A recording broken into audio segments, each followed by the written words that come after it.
Hi friends, അപ്പോൾ പുതുവർഷം എന്തിൽ നിന്ന് തുടങ്ങാമെന്ന് ഞാൻ ആലോചിച്ചിരിക്കുമ്പോഴാണ് ഇവാൻ്റെ സ്കൂളിൽ നിന്നും ഒരു യാത്ര പോകുന്നുണ്ട് എന്നറിഞ്ഞത്. അപ്പോൾ ഞാനും അതിൽ പങ്കുചേരാം എന്ന് വിചാരിച്ചു. അപ്പോൾ ഇന്ന് പോകുന്ന സ്ഥലം നമ്മളെല്ലാവരും ബിസിനസ് തിരക്കുകളും കാര്യങ്ങളും ഇരിക്കുന്ന ആൾക്കാരാണ്. അപ്പോൾ ഒരു തവണയെങ്കിലും നമ്മൾ പോവേണ്ട ഒരു സ്ഥലത്തേക്കാണ് നമ്മൾ ഇന്ന് പോകുന്നത് കേട്ടോ. രണ്ടത്താണി എന്ന സ്ഥലത്ത് വരുന്ന ഒരു ശാന്തി ഭവൻ എന്ന് പറയുന്ന ഒരു മന്ദിരത്തേക്കാണ് നമ്മൾ പോകുന്നത്. അവിടെ ഒരുപാട് കുട്ടികൾ, പിഞ്ചു കുട്ടികളൊക്കെ ഉള്ളൊരു അഗതി മന്ദിരമാണ് കേട്ടോ അവിടെ ഉള്ളത്. അപ്പോൾ നമ്മൾ ഒരു തവണയെങ്കിലും അവിടെ പോകണം. അവിടെ കാണുമ്പോൾ നമ്മൾ കണ്ണ് നനയിക്കുന്ന കാഴ്ചകളൊക്കെ അവിടെ കാണാണ്ട് കേട്ടോ. നമ്മളെല്ലാവരും പോകണം. അപ്പോൾ നമ്മളെ കൊണ്ട് കഴിയുന്ന ചെറിയ ഗിഫ്റ്റുകളുമായിട്ടാണ് ഞാനും അതേപോലെ തന്നെ മിസ്സും കാര്യങ്ങളും എല്ലാവരും ഇവാൻ്റെ ടീച്ചേഴ്സും എല്ലാവരും കൂടി പോയത്.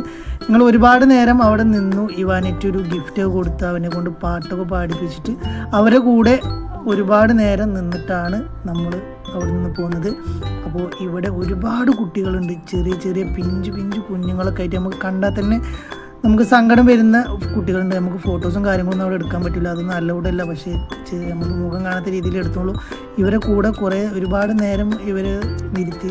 ഇവൻ എന്നോട് ചോദിച്ചു ഇവരൊക്കെ എന്താ ഇവിടെ എന്ന് ചോദിച്ചപ്പോൾ അതിനുള്ള മറുപടിയും തന്നു. കൊടുത്തതിന് ശേഷം ഞാൻ ഇവാനെ കൊണ്ടൊരു പാട്ടും പാടിച്ച് അവരെ കൊണ്ട് സംസാരിപ്പിച്ച് അവരെ കൂടെ ഇരുത്തിയതിന് ശേഷം ഞങ്ങൾ ഇങ്ങോട്ട് തിരിച്ചു പോന്നു. അപ്പോൾ നല്ലൊരു അടിപൊളി മൂമെൻ്റാണ് ഇന്ന് എനിക്ക് എൻ്റെ ഒരു പുതുവർഷം തുടങ്ങാൻ എനിക്ക് കിട്ടിയത്. അവിടെയുള്ള എല്ലാവരോടും ഞാൻ നന്ദി പറയുന്നു. അതേമാതിരി തന്നെ ഈ പ്ലാൻ എനിക്ക് തന്ന ഇവാൻ്റെ മിസ്സിനോട് ഞാൻ നന്ദി പറയാം. അങ്ങനെ ഞാൻ എൻ്റെ ഇന്നത്തെ ഒരു ദിവസം എൻ്റെ ബിസിനസ് എല്ലാം മാറ്റിവെച്ച് ഞാൻ അവനക്ക് വേണ്ടി എല്ലാവർക്കും